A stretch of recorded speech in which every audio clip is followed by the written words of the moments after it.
여러분 히브리서를 설교를 들을 때나 공부할 때는 두 가지를 먼저 생각하셔야 합니다. 첫째로 유대인의 관점에서 이해하려고 해야 합니다. 그래서 제가 설교할 때 늘 그러잖아요. 뭐가 되라?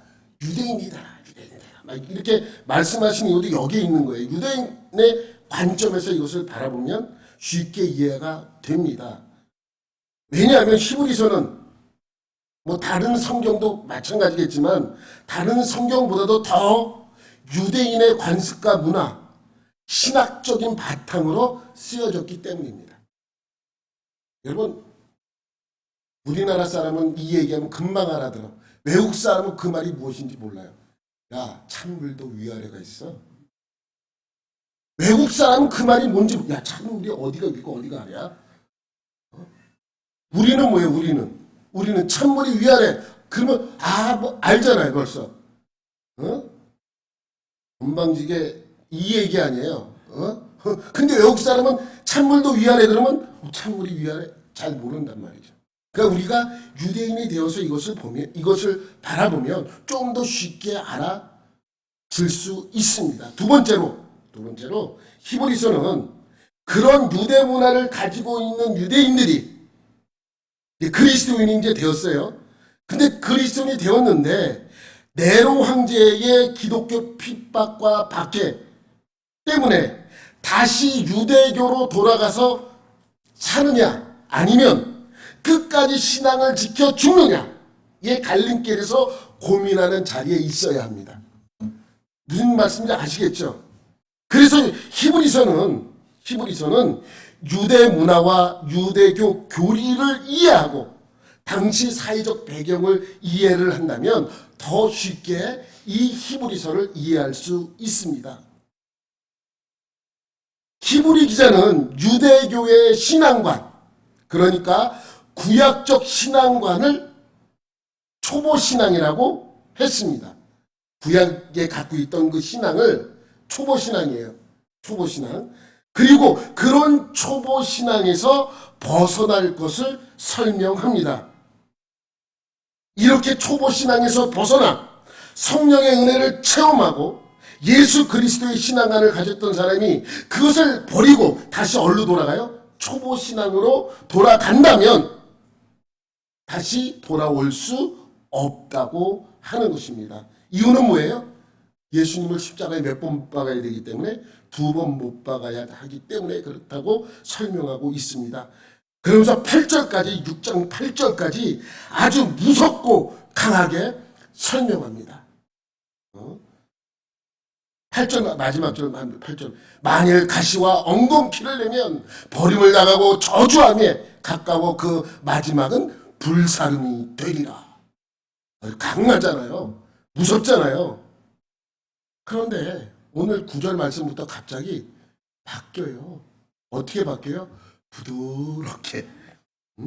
부드럽게 바뀌어요. 9절 한번 볼게요. 그렇게 강하게 설명하던 히브리 기자는 9절에서 이렇게 설명합니다. 사랑하는 자들아, 우리가 이같이 말하나 너희에게는 이보다 더 좋은 것, 곧 구원에 속한 것이 있음을 확신하노라. 이같이 말하나라는 말의 뜻은 뭐냐면 앞에서 강하게 압박하며 설명했잖아요. 우리가 이렇게 말하나 너희가 지옥 가면 이렇게 힘들고 어렵다, 고난을 받는다, 버림을 당하면 저주를 받는 것이다. 그러니 돌아가지 말 것을 강력하게 설명을 했습니다. 이렇게 말하나 너희에게는 이보다 더 좋은 것, 곧 구원에 속한 것이 있음을 확신하노라. 이보다 더 좋은 구원이 속한 것이 뭐예요? 너희가 내가 말하는 것보다 더 좋아. 내가 어떻게 설명할 수가 없어. 너무 좋아. 이런 거 있잖아요. 그러니까 너희가 알고 있는 것보다 더 좋아. 이런 뜻이에요. 뭐가 더 좋으냐? 돌아가지 않는다면 너희가 알고 있는 구원의 기쁨보다 뭐예요? 더 좋다는 거예요. 너희가 구원에 대해서 이렇게 알고 있는데 이렇게 알고 있는 것보다 어떻게 하다고요? 더 좋다고요.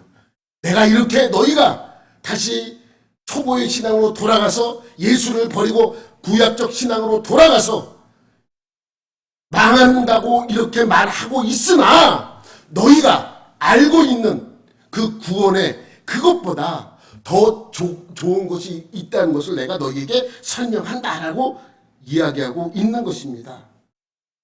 왜냐? 하나님은 불의하신 하나님이 아니시기 때문에 그렇습니다.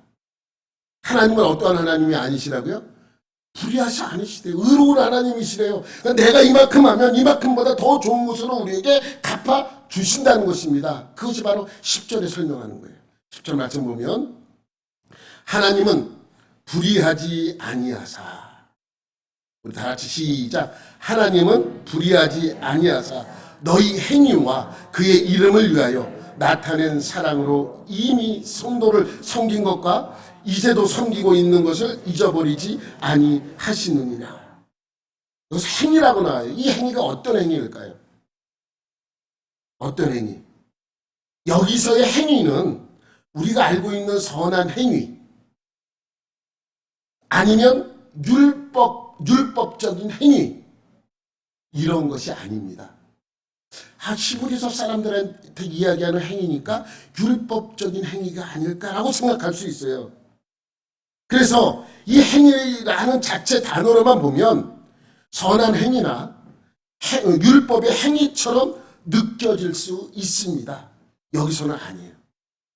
여기서의 행위는 선한 행위나 율법적인 행위가 아니라 믿음에서 나오는 믿음의 행위를 말씀하고 있는 것입니다.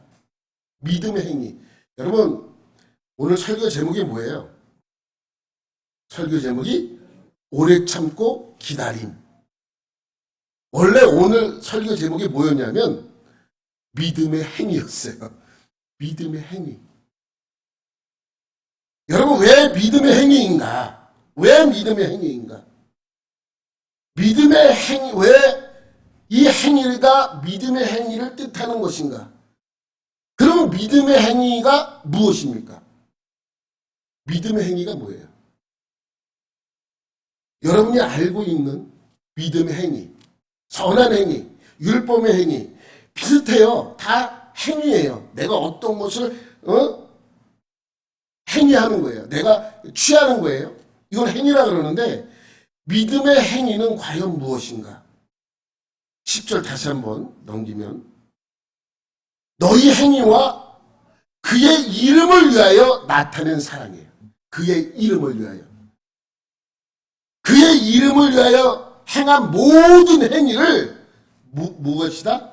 믿음의 행위다라고 말씀드릴 수 있습니다. 여러분, 믿음의 행위는 선한 행위나 율법적인 행위와는 다릅니다. 율법적인 행위는 쉽잖아요. 율법을 지키기 위하여 하는 행동을 율법의 행위라고 말할 수 있죠. 선한 행위는 선을 베푸는 행위예요. 선을 베푸는 행위. 그런데 믿음의 행위는 어떤 것입니까? 외적으로 보면 선한 행위와 비슷하게 보입니다. 비슷해요. 여러분, 그 이해를 돕기 위해서 여러분에게 설명합니다. 이해를 돕기 위해서요. 라오스 같은 나라, 내가 이 나라를 폄하하는 것은 아닙니다. 그 나름대로 귀하고 존중합니다. 그런데 우리나라보다는 조금 좀 아래인 것은 사실이잖아요. 그래서 우리나라 사람들이 많이 도와줍니다. 그래서 여러 단체들이 들어가서 다양한 모양으로 그들을 돕습니다. 그 모양 중에 하나가 우리나라에서 헌옷 같은 것을 모아다가 그쪽에 사는 사람들에게 나눠주는 것입니다. 뭐 우리 교회도 큰 교회로 도움을 받았지만 롱쨍 지역과 교회에 이러한 도움을 주고자 헌옷을 마련해서 성탄 선물로 주고자 보냈습니다.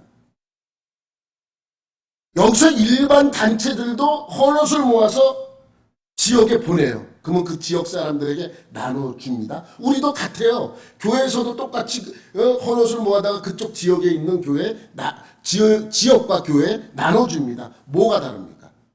우리가 하는 행동은 믿음의 행위예요. 그 일반 사람들이 하는 행위는 무슨 행위예요? 선한 행위예요. 달라요. 똑같은데 다르죠. 여러분이 생각하는 그거 맞습니다. 여러분, 우리가 하는 것은 믿음의 행위입니다. 믿음의 행위에는 뭐가 걸려 있어요? 그의 이름이 걸려 있어요. 그의 이름이 누구예요? 예수님의 이름이 걸려 있어요.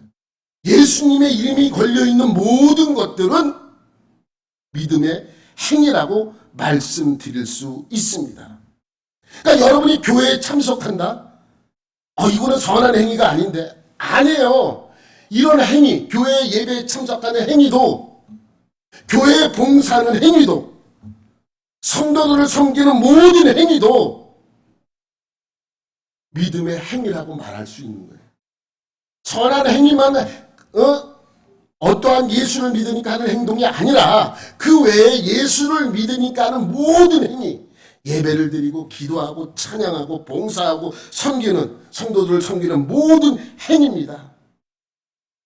여러분, 왜 교회에 왜 식사봉사를 합니까? 구원 받으려고 식사봉사합니까? 봉사 안 하면 구원 못 받습니까? 저는 죽었다 깨어나도 구원 못 받는 거예요. 식사봉사 좀 안 하니까. 남자들은 구원 못 받아요. 여자들만 구원 받는 거예요. 식사봉사 해야 구원 받는다 그러면. 그렇잖아요. 봉사도 마찬가지예요. 봉사 안 하면 구원 받습니까? 구원 못 받습니까? 아닙니다. 왜 이러한 행위를 하는가? 예수님의 이름이 걸려있기 때문에 하는 것입니다. 교회에 청소를 합니다. 구원 받으려고 합니까? 청소 안 하면 구원 받지 못합니까? 아닙니다. 그냥 예수님 때문에 하는 거예요. 화가 나요. 화가 나. 그렇지만 화를 내지 않습니다. 화를 안 내야 구원받기 때문입니까? 화를 내면 구원받지 못합니까? 아닙니다. 내가 화를 참는 것은 구원받기 위함이 아니라 뭐예요? 예수를 믿으니까 그의 이름이 걸려있기 때문입니다. 쟤는 맨날 교회를 저렇게 다니면서 맨날 저렇게 이웃 사람을 못 살게 굴고 화를 내고 저러면 어떻게, 그럼 누가 욕먹는 거예요? 예수님이 욕먹는 거예요. 그러니까 우리가 하는 모든 행동들은 누가 걸려있어요? 예수님의 이름이 걸려있기 때문입니다. 구원하고 상관없어요. 그렇지만 구원하고는 상관없지만 그러한 행위들이 우리가 믿음의 행위라고 오늘 본문에서 설명하고 있습니다. 이렇게 하는 믿음의 행위를 하나님은 어떻게 하신다고요? 영원히 기억하는, 영원히. 우리 다시 10절 말씀 한번 볼게요. 넘겨야 돼. 왜 이름을 하면 하나님도 어떻게 한다고요? 잊어버리지 아니하시느니라. 나의 행동, 그 모든 행위들을 잊어버리지 않는다고 말씀하고 있어요. 보세요. 너희 행위와 그의 이름을 위하여 나타낸 사랑으로 이미 성도를 섬긴 것과 이제도 섬기고 있는 것을 하나님께서는 어떻게 하신다고요? 잊어버리지 아니하신다라고 설명하고 있습니다. 그러니까 하나님은 여러분의 믿음의 행위들을 영원히 기억하실 것입니다. 여러분이 크고 작은 섬김의 손길을 행한 모든 것들, 나도 알지 못하고 나도 잊어버렸는데 네가 나를 그렇게 하지 않았느냐 라고 주님께서는 말씀하고 있으십니다. 예수님께서 그러시잖아요. 너는 천국에 들어갈 자격이 있다. 그러니까 나는 자격이 없는 것 같은데 아니다. 내가 굶주릴 때 먹을 것을 줬고 힘들 때 나에게 편안함을 제공해 주었다. 나는 그런 주님을 그렇게 한 적이 없는데요. 왜 없느냐? 가장 작은 자에게 한 것이 곧 내게 한 것이다. 하나님은 기억하고 계십니다. 그래서 히브리 기자는 로마에 있는 유대 그리스도인들에게 성도들에게 간절히 원하는 행동, 그 행위는 무엇입니까?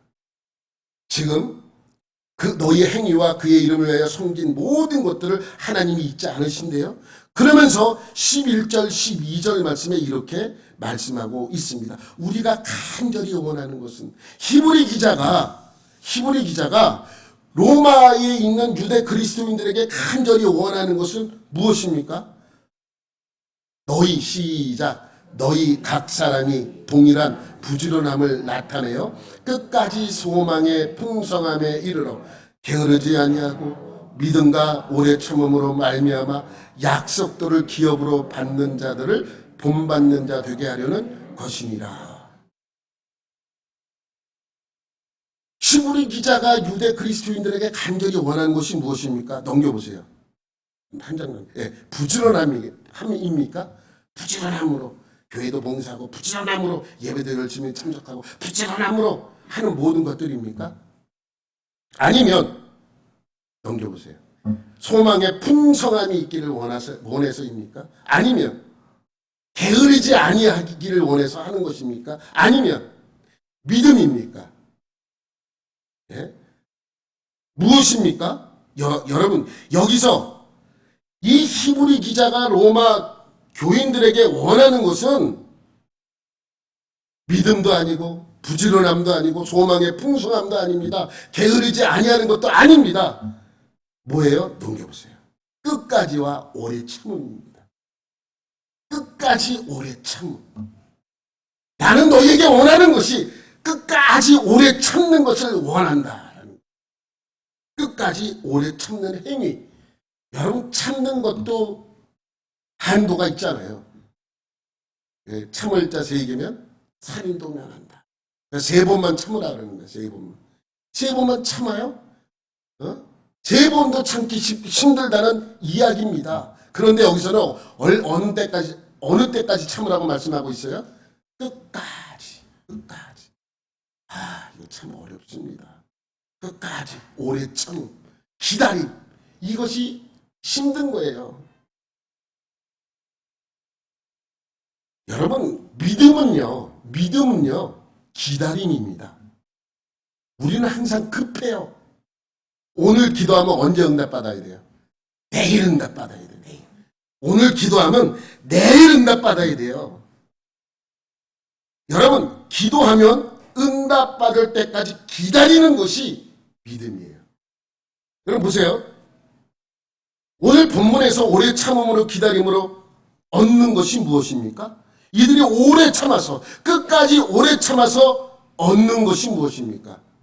하나님의 약속이에요. 하나님의 약속. 여러분 사도행전 16장 31절에 보면 여러분이 잘 아는 말씀이 있어요. 길거리에 제일 많이 붙어있는 성경 구절 중에 하나예요. 주 예수를 믿어라. 그리하면 너와 내 집이 구원을 받으리라. 이건 여러분이 외울 정도로 많이 봤을 것입니다. 그런데 여러분 보세요. 앞에 주 예수를 믿으라 하는 것은 믿음이고요. 뒤에 너와 내 집이 구원을 받으리라 하는 것은 뭐예요? 약속의 약속. 믿음과 약속 사이에 뭐가 빠졌어요? 기다림이 빠졌습니다. 기다림이 빠진 게 아니라 쓰질 않은 거죠. 여러분 어떤 사람이 예수를 믿고 가족 구원을 위하여 열심히 기도합니다. 그리고 가족에게 가서 전도합니다. 전도했더니 전도하는 순간 믿습니까? 아닙니다. 오래 기다려 줘야 합니다. 어떨 때는 이 꼴 저 꼴 다 보면서 오래 참아야 할 때도 있습니다. 그럼 하나님께서 그 약속을 이루시게 해 주시는 것입니다. 그러니까 믿음은 뭐다? 오래 참고 기다리는 것이다 라는 것입니다. 그런데 오늘 본문에서 오래 참고 기다렸던 믿음의 선조들을 이야기합니다.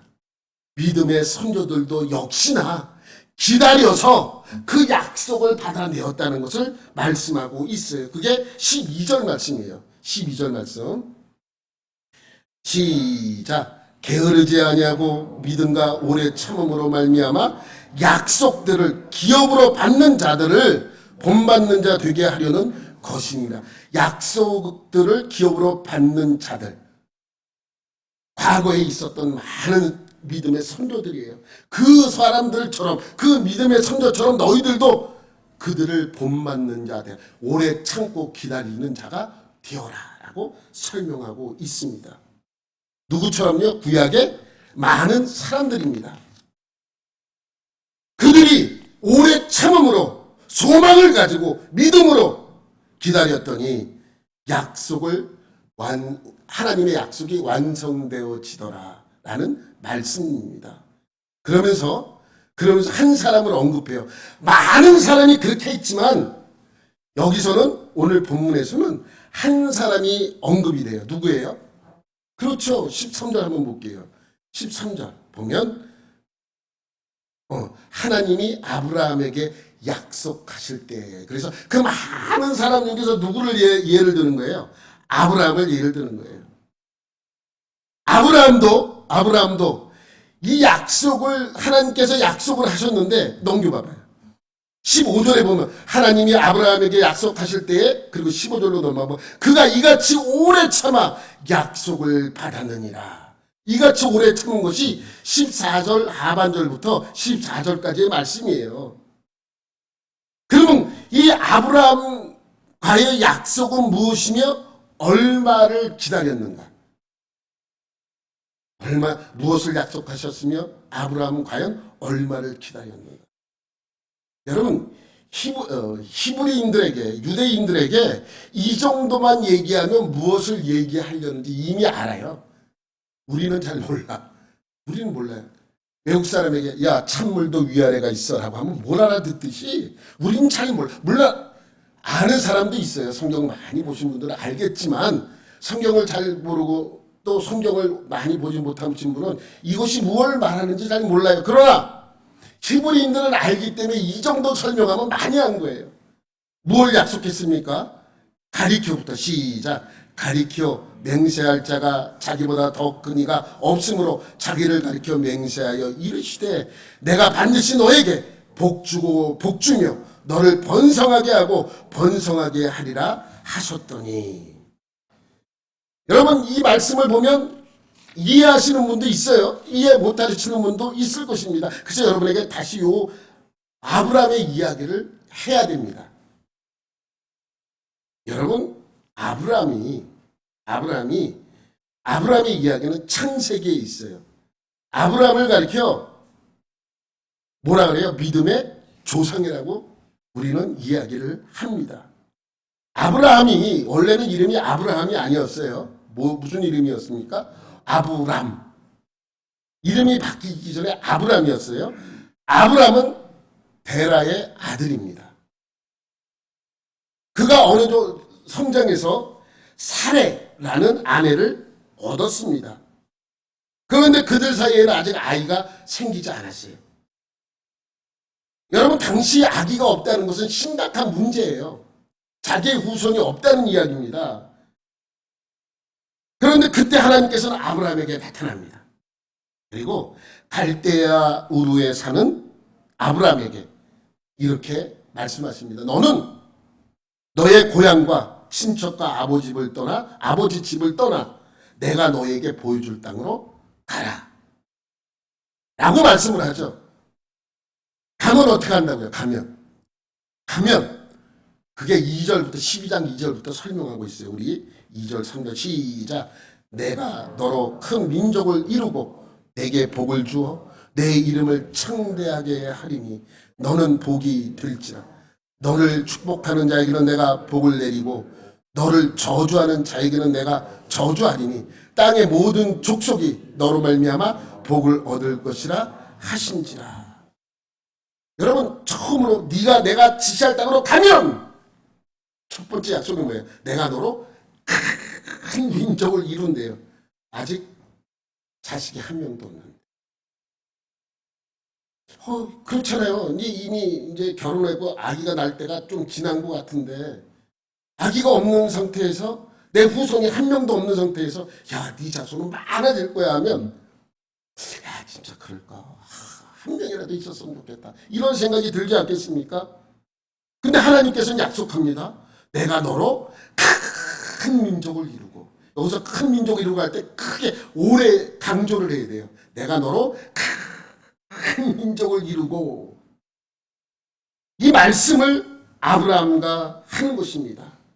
그래서 아브라함은 어떻게 해요? 이 말씀을 믿고 갈대아 우르를 떠나 하란으로 갑니다. 하란이라는 곳으로 갑니다.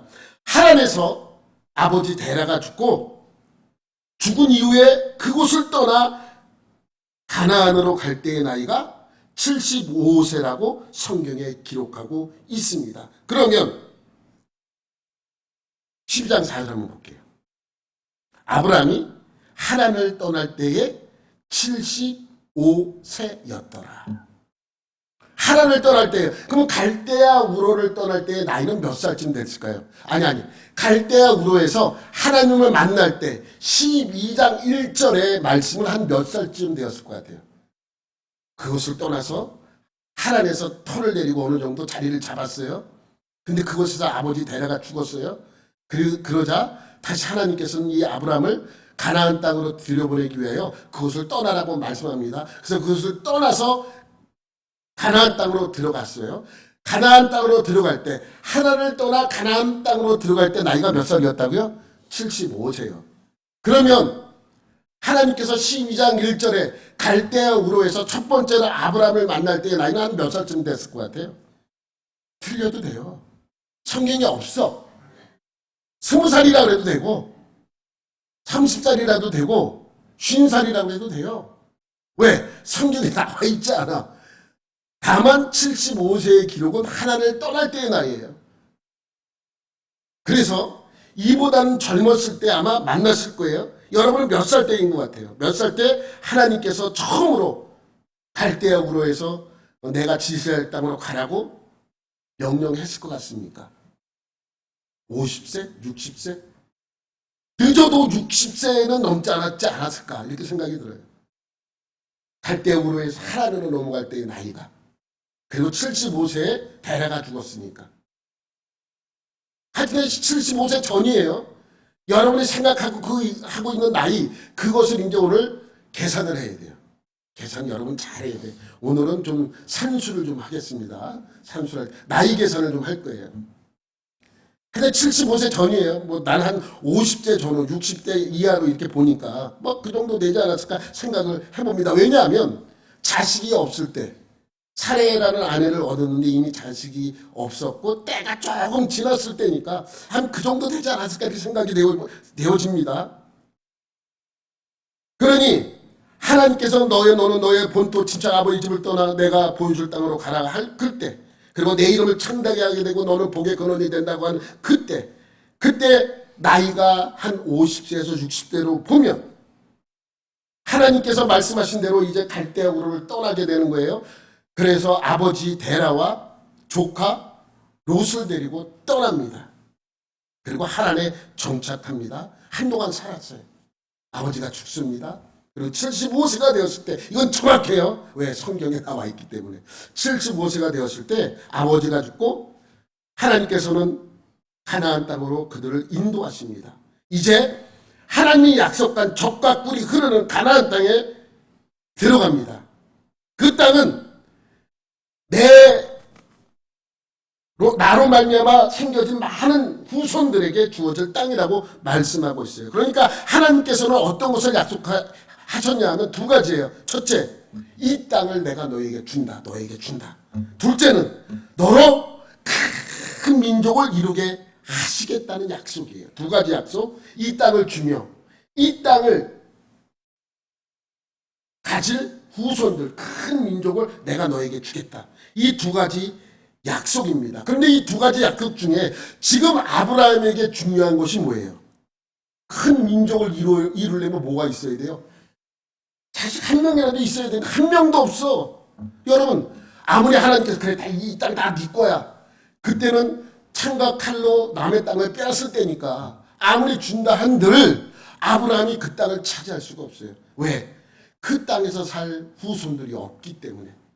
지금 아브라함에게 중요한 것은 자식이잖아요. 자식. 근데 가나안 땅에 들어왔어요. 여전히 75세가 넘었는데 자식이 없습니다. 걱정하고 있는 아브라함에게 하나님께서는 또 나타나요. 두 번째, 하나님께서 아브라함에게 나타나는 내용이 창세기 15장에 있습니다. 창세기 15장 1절 시작. 이후에 환상 중에 아브라함에게 임하여 이르시되 아브라함아 두려워하지 말라. 나는 내 방패요 너의 지극히 큰 상급이니라. 여러분, 하나님께서 아브라함에게 나타나자 아브라함은 궁금한 게 하나 있잖아요. 물어보고 싶은 게 있잖아요. 큰 민족 궁금하잖아요. 그것이 무엇인지 물어봐야 되잖아요. 왜 큰 민족을 어떻게 이룰 것입니까? 그렇게 하나님에게 따져야 되는데 감히 하나님께 따지지 못하고 이렇게 돌려서 말을 합니다. 2절 시작. 아브라함이 이르되 주 여호와여 무엇을 내게 주시려 하나이까. 나는 자식이 없사오니 나의 상속자는 이 다메섹 사람 엘리에셀이니이다. 여러분, 엘리에셀은 아브라함이 데리고 있던 종이에요. 하인이에요. 근데 아마 하인이 똑똑하고 아브라함의 인정을 받았던 그러한 종이었던 것 같아요. 그래서 아브라함은 만약에 자식이 안 생기고 계속해서 없으면 엘리에셀을 양자로 들여서 상속자로 삼기를 원했던 것이죠. 그래서 엘리에셀 이야기를 꺼내는 것입니다.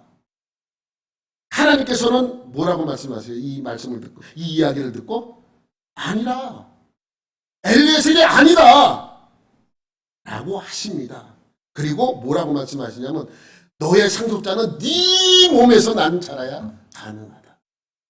네 몸에서 나야 한다. 15장 4절이에요. 창세기 10장. 시작. 여호와의 말씀이 그에게 임하여 이르시되 그 사람이 내 상속자가 아니라 내 몸에서 날 자가 내 상속자가 되리라.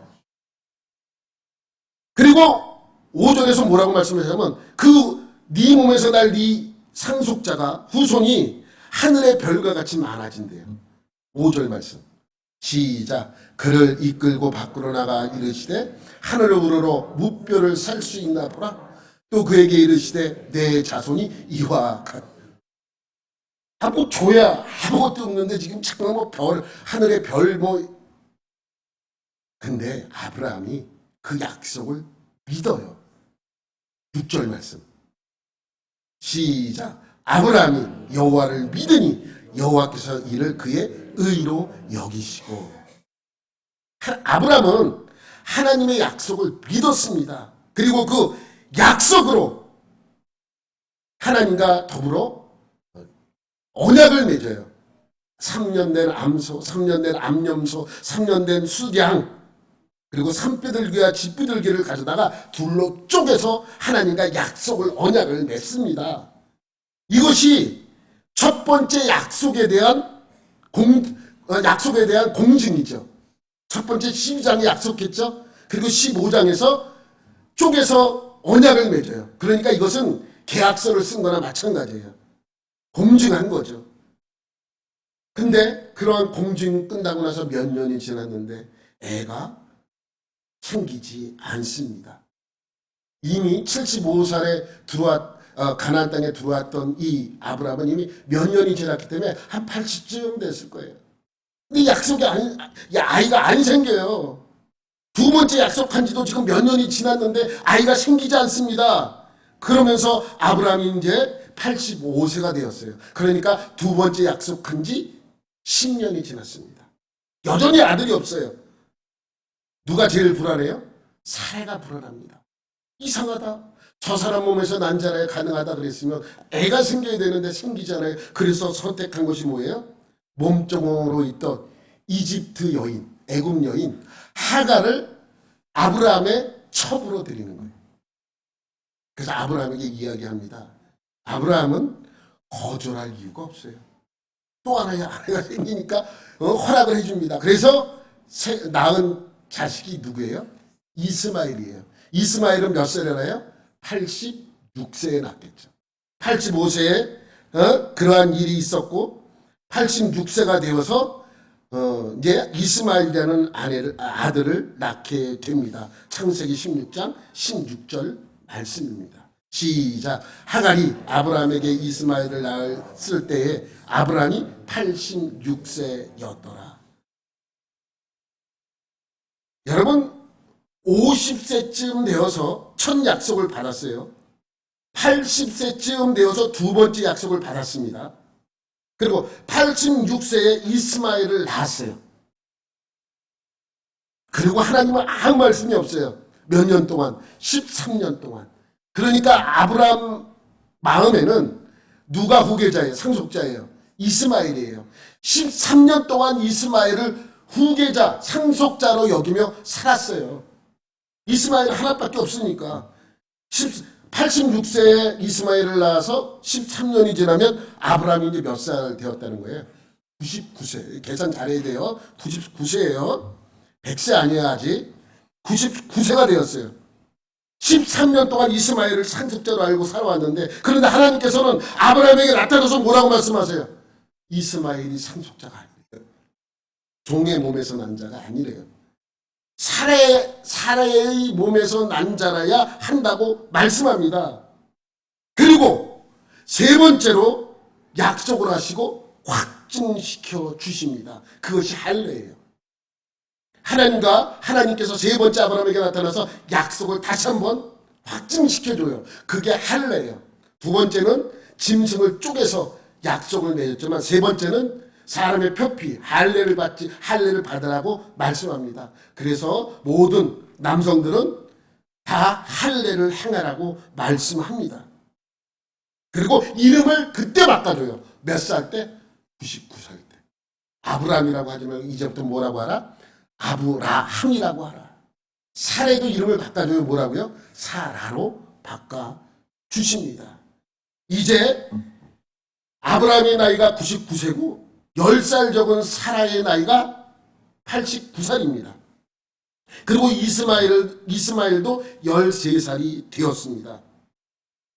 그렇게 우여곡절 끝에 사라가 임신을 하게 되고, 그녀의 나이 90세, 아브라함의 나이 100세 때 이삭을 낳게 됩니다.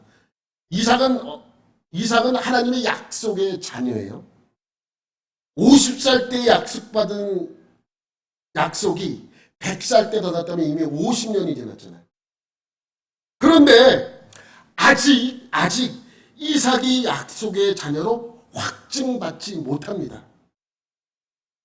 여러분, 이스마엘처럼 이스마엘이 13살 될 때까지 하나님은 나타나지도 않으시고 어떠한 말씀도 하지 않았어요. 그리고 이스마엘이 13년이 지난 뒤에야 나타나셔서 이스마엘이 아니라고 하셨습니다. 이삭이 태어났는데도 무럭무럭 자라고 있는데 어느 정도 성장을 했는데, 하나님은 아브라함에게 이삭이 바로 그 약속의 자녀라고 말씀해 주지 않습니다. 그런데 어느 날, 아니나 날로 하나님께서 아브라함에게 나타나십니다. 그리고 이삭을 번제로 드리라고 하십니다. 아직 아니에요. 아직 약속의 자녀인 것 같은데 아직 아닙니다. 아브라함은 하나님의 말씀대로 이삭을 모리아 산으로 끌고 가죠. 그리고 번제로 드리려고 칼을 듭니다. 그때 칼을 들어 이삭을 죽이려고 하는 아브라함에게 음성이 들립니다. 아브라함을 부르는 소리예요. 아브라함아, 아브라함아, 이렇게 두 번이나 강조되어 있습니다. 22장 11절에 보면 시작. 여호와의 사자가 하늘에서부터 그를 불러 이르시되 아브라함아, 아브라함아 하시는지라. 아브라함이 이르되 내가 여기 있나이다 하매. 그렇게 아브라함을 불러 세우고 이렇게 말씀하십니다. 12절. 사자가 이르시되 그 아이에게 내 손을 대지 말라.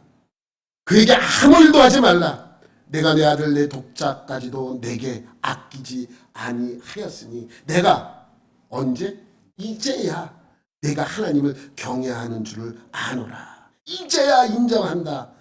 그러므로 16절에 이렇게 설명합니다. 이르시되 여호와께서 이르시기를 내가 나를 가리켜 맹세하노니 내가 이같이 행하여. 이거 다음 주에도 또 봐야 돼요. 잘 기억하고 있어요.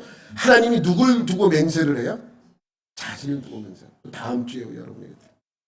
내가 이같이 행하여 내 아들 내 독자도 아끼지 아니하였은즉 내가 내게 큰 복을 주고 내 씨가 이삭의 씨가 크게 번성하여 하늘의 별과 같고 바닷가의 모래와 같이 하리니 내 씨가 그 대적의 성문을 차지하리라. 또 내 씨로 말미암아 천하 만민이 복을 받으리니 이는 내가 나의 말을 준행하였음이니라. 그러니까 이삭을 모리아산에서 죽이려고 한 그때 하나님께서 나타나서 야, 얘가 네 그 약속의 자녀야. 큰 민족을 이룰 약속의 자녀가 이삭이야라고 말씀합니다. 그러니까 약속의 자녀로 완전히 확정받는 순간입니다. 약속이 이루어지는 순간이죠. 근데 100% 이루어지지 않았어요. 아직. 여러분, 이때가 과연 아브라함이 몇 살이었을까요? 첫 번째는 50살쯤 받았어요. 두 번째는 약속은 한 80살쯤 받았어요. 세 번째도 정확히 나와 있잖아요. 나이가 80 몇 살이겠죠? 이삭의 나이가 몇 살이었을 것 같아요. 나는 제 개인적인 생각입니다. 개인적인 생각이에요. 이스마엘이 13살 때 나타나서 그가 상속자인지 아닌지를 알려주었잖아요. 똑같을 것 같아요. 이삭도 한 13살쯤 되었을 때 하나님께서 나타나 그가 약속의 자녀라고 확정해 주신 그 나이가 13살. 그러니까 아브라함은 적어도 113살이 되었을 때입니다. 50살 때 약속을 받고 100살이 훌쩍 넘긴 113살에 하나님의 약속에 대한 확증을 받아내었습니다. 이 내용이 오늘 본문 13절과 15절의 말씀이에요. 그러니까 이 앞에 이 내용을 유대인들이 이미 다 알아. 그래서 오늘 본문 13절, 15절 말씀을 이 정도만 얘기해도 다 알아먹어. 그래서 이 정도만 얘기한 거예요. 13절부터 15절까지 다시 한번 우리가 한번 읽어볼게요. 시작. 하나님이 아브라함에게 약속하실 때에 가리켜 맹세할 자가 자기보다 더 큰 이가 없으므로 자기를 가리켜 맹세하여 이르시되 내가 반드시 너에게 복주고 복주며 너를 번성하게 하고 번성하게 하리라 하셨더니 그가 이같이 오래 참아 약속을 받았느니라. 이같이 오래 참아 몇 년 참은 거예요? 한 60년 참았다. 50살 정도의 약속을 받고 그만큼의 기간이 더 지나고 훨씬 지나서 하나님의 약속을 오래 참아. 여기 오래 참아는 3번의 하나님의 약속이 다 포함되어 있기도 합니다.